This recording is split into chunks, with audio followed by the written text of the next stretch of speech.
খলিফা সাইয়েদনা আবু বকর সিদ্দিক রাদিয়াল্লাহু তাআলা আনহু যখন খেলাফতের দায়িত্ব পেলেন, ইন্তেকাল করেছেন মুহাম্মদ সাল্লাল্লাহু আলাইহি ওয়াসাল্লাম। তিনি যখন দুনিয়া থেকে বিদায় নেবেন, জামাতে নামাজ পড়তে পারছেন না। জামাতে নামাজ পড়ার জন্য যে শক্তি দরকার, সেই শক্তিটুকু আমার নবীর দেহে ছিল না। আজান শুনেছেন, বেলাল আজান দিয়েছেন, তিনি ওঠার চেষ্টা করছেন, মাথা চক্কর মেরে পড়ে যেতে লাগলেন। আমাদের আম্মা জান আয়েশা সিদ্দিকা রাদিয়াল্লাহু তাআলা আনহা তাকে ধরে ফেললেন, বলছেন ইয়া রাসূলুল্লাহ, আপনার মনে হয় জামাতে নামাজ পড়তে পারবেন না, গায়ে কোনো শক্তি নাই। নবীজি বলছেন আয়েশা রে, বিষক্রিয়া শুরু হয়ে গেছে আমার দেহের ভিতরে। ইহুদিরা আমার খাদ্যের মধ্যে যে বিষ ঢুকিয়ে দিয়েছিল, তার বিষক্রিয়া আমার দেহে এখন শুরু হয়ে গেছে, প্রচন্ড কষ্ট হচ্ছে আয়েশা, আমি মনে হয় বাঁচবো না। আজান তো দিল আমার বেলাল, নামাজের ওয়াক্ত চলে এসেছে, আমার মুসাল্লায় কে দাঁড়াবে? আয়েশা তুমি আমার পক্ষ থেকে জানিয়ে দাও, আমার মুসাল্লায় আমার দায়িত্ব পালন করার জন্য আমি কাউকে মনোনয়ন দিলাম না, আমার আবু বকর যেন আমার দায়িত্ব পালন করে নাই, মানে পরবর্তী খেলাফতের দায়িত্ব আমার আবু বকরই পালন করবে। নামাজের নেতৃত্ব দিবে যে, দেশের নেতৃত্ব দিবে সে। আবু বকর সিদ্দিক রাদিয়াল্লাহু তাআলা আনহু যখন শুনতে পেলেন নবীজি তাকে ইঙ্গিত করেছেন, নবীর মুসাল্লায় তিনি দাঁড়িয়ে গেলেন, নামাজ শুরু করবেন। আকামত শেষ হয়ে গেছে, যখন তেলাওয়াতের সুরটা যখন চেঞ্জ হয়ে গেছে, নতুন ইমাম দাঁড়ায় গেছে, সাহাবায়ে কেরামদের মধ্যে কান্নার রোল পড়ে গেল, কান্নায় ভেঙে পড়ছেন সাহাবায়ে কেরাম। আহারে, সারা জীবন নামাজ পড়েছে যার পেছনে, আজকে তাকে পাচ্ছি না, সব হাওমাও করে কাঁদতেছেন। রাসূল বলেছেন আয়েশা, আমাকে একটু ধরো তো, আমাকে জানালার কাছে নিয়ে যাও। জানালার কাছে নিয়ে যাওয়া হলো, আমার নবীজি জানালার কাছে চলে গেলেন, তাকে ধরে রাখলেন। আম্মা জান আয়েশা সিদ্দিকা রাদিয়াল্লাহু তাআলা আনহা নামাজের দৃশ্যগুলো দেখতেছিলেন, কেমন করে আমার সাহাবীরা রুকু করে, সিজদা করে, সাহাবায়ে কেরামদের কান্নার আওয়াজ শুনে নবীজিও কান্নায় ভেঙে পড়লেন। চোখের কোনা বেয়ে বেয়ে টপ টপ করে পানি পড়া শুরু হলো, দুই গাল ভিজে গেল। আমার নবীজিকে আম্মা জান আয়েশা সান্ত্বনা দিয়ে বলছেন, ইয়া রাসূলুল্লাহ, আপনি কাঁদেন কেন? কান্নার তো কোনো কারণ নেই, আপনার সাহাবীরা আল্লাহর হক আদায় করছেন, নামাজ আদায় করছেন, তারা জামাতে জামাতে, আপনি কেন কান্নাকাটি করছেন? রাসূল বলেছেন আয়েশা, মানুষ দুটার সময় বেশি কান্না করে, একটা হলো চরম দুঃখের সময়, আর একটা হলো চরম আনন্দের সময়। আল্লাহর কসম করে বলছে আয়েশা রে, এখন এই মুহূর্তে আমার যে তুমি চোখে পানি দেখতেছো, আমার যে কান্না দেখছো, এটা আমার দুঃখের নয়, এটা আমার চরম আনন্দের চোখের পানি বের হচ্ছে। তুমি কি জানো আয়েশা, এই নামাজ কায়েমের সংগ্রাম করতে গিয়া তায়েফের ময়দানে আমাকে কাফেররা মারতে মারতে দাগ করে ফেলেছিল, রক্তাক্ত করে ফেলেছিল। আমাকে মেরে ফেলার জন্য সব আয়োজন সম্পন্ন করেছিল এই নামাজ কায়েমের জন্য। আয়েশা, উহুদের ময়দানে তারা দান মোবারক আমার শহীদ করে দিয়েছে, দেখো দাম দুইটা নাই আমার। এই যে তায়েফের দাগে, তায়েফের আঘাতে গোটা শরীরটা আমার ক্ষত বিক্ষত হয়ে আছে, দুটো দাঁত ভেঙে গেছে উহুদের প্রান্তরে। ওরে আয়েশা, খন্দকের পরীক্ষা খনন করতে গিয়ে ওই যে আমার কোমরটা কুঁজো হয়ে গেছে, আজকে মৃত্যুর দিন পর্যন্ত, মৃত্যুর আগ পর্যন্ত আমি আমার কোমর সোজা করতে পারছি না। যে নামাজ কায়েমের জন্য আমার কোমর চলে গেল, আমার দাঁত চলে গেল, দেশ ছাড়তে হলো, গালিগালাজ শুনতে হলো, ক্ষত বিক্ষত হতে হলো। আমার চাচা আমির হামজাকে মেরে তারা কলিজা পর্যন্ত বের করে চিবায় চিবায় প্রতিশোধ নিতে পারলো। সেই নামাজ আজকে রাষ্ট্রীয় পর্যায়ে কায়েম হয়ে গেছে। আয়েশা, এটা আমার দুঃখের হাসি, দুঃখের কান্না নয়, এটা আমার আনন্দের কান্না। যেরকম সুবহানাল্লাহ।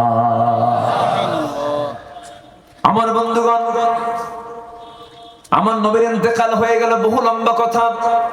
ইন্তেকাল হয়ে যাওয়ার পর খেলাফতের দায়িত্ব গ্রহণ করলেন হচ্ছেন সাইয়েদনা আবু বকর সিদ্দিক রাদিয়াল্লাহু তাআলা আনহু।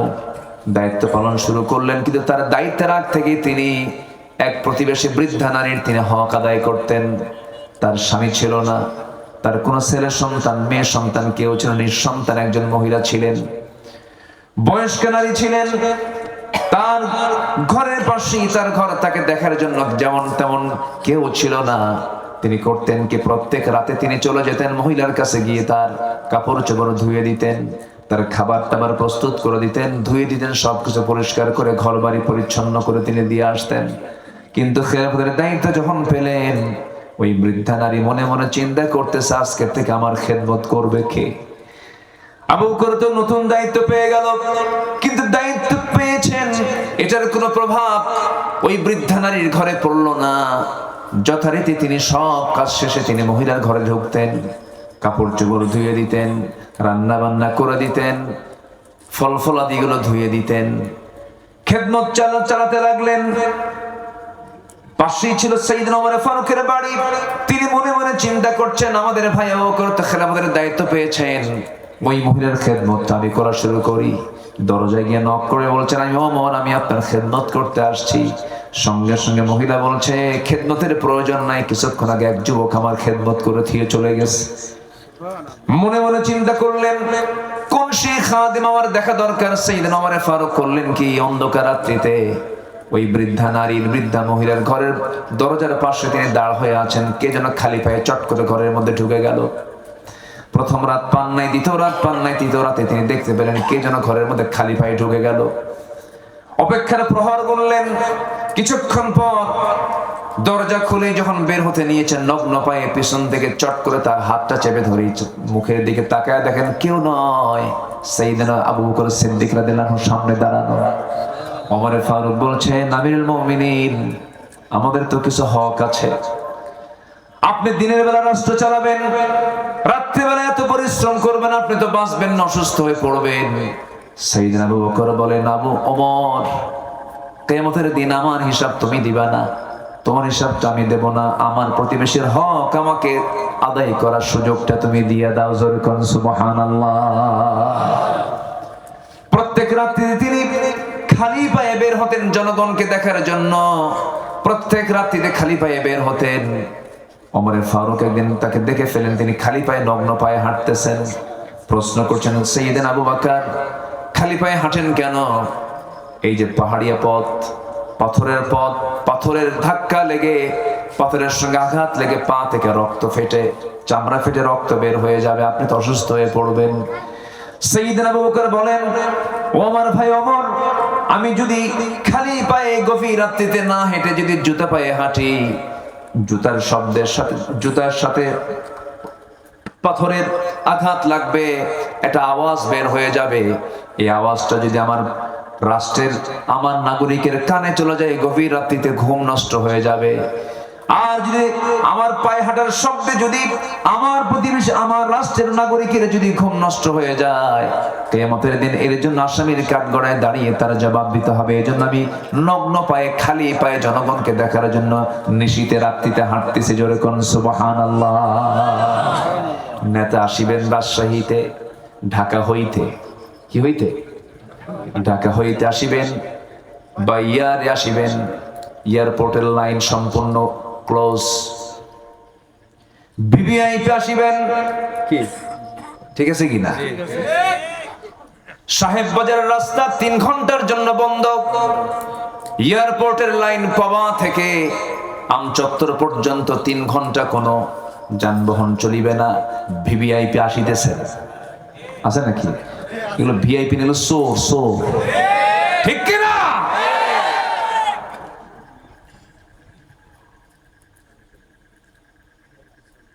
সাইয়েদনা আবু বকর সিদ্দিক রাদিয়াল্লাহু তাআলা আনহু নাগরিকের ঘুমের যেন ব্যাঘাত না হয়, জুতার সাথে পাথরের একটা ধাক্কা লাগবে, আওয়াজটা নাগরিকের কানে চলে যাবে, ঘুম নষ্ট হবে, এজন্য তিনি খালি পায়ে হাঁটতেন। জোরে কোন সুবহানাল্লাহ। কি চেতনা তাদের মধ্যে কাজ করত। আমার বন্ধুগণ, কথার তো কোনো শেষ নাই। 2 বছর খেলাফতের দায়িত্ব পালন করেন। কয় বছর বলেন? 2 বছর। ইন্তেকাল করলেন। ওমর ফারুক রাদিয়াল্লাহু তাআলা খেলাফতের দায়িত্ব গ্রহণ করলেন। এখন তো এই মহিলার খেদমত করার জন্য কেউ নাই, তিনি ইন্তেকাল করেছেন। যেই দিন তিনি দায়িত্ব পেয়েছেন, সেই ওমর ফারুক সে রাত্রিতে মহিলার ঘরে চলে গেছেন, দরজায় নক করেছেন।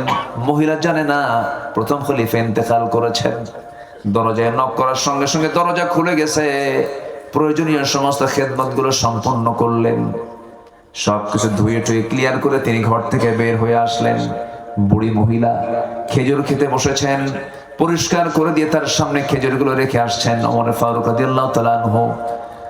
সেই খেজুর থেকে একটা খেজুর মুখের মধ্যে নিয়ে তিনি খেতে নিয়েছেন, হঠাৎ করে কামড় দিয়েছেন, দাঁতের নিচে খেজুরের বিচিটা আটকে গেছে। সঙ্গে সঙ্গে বুড়ি মহিলা বলে ফেলতেছেন ইন্না লিল্লাহ, ইন্না লিল্লাহ। বলার কারণ হলো উনি মনে মনে সিদ্ধান্ত নিয়েছেন, বুঝতে নিশ্চিত হয়েছেন নিঃসন্দেহে আমার আগের খাদেম আবু বকর নাই, সে দুনিয়া থেকে বিদায় নিয়েছে।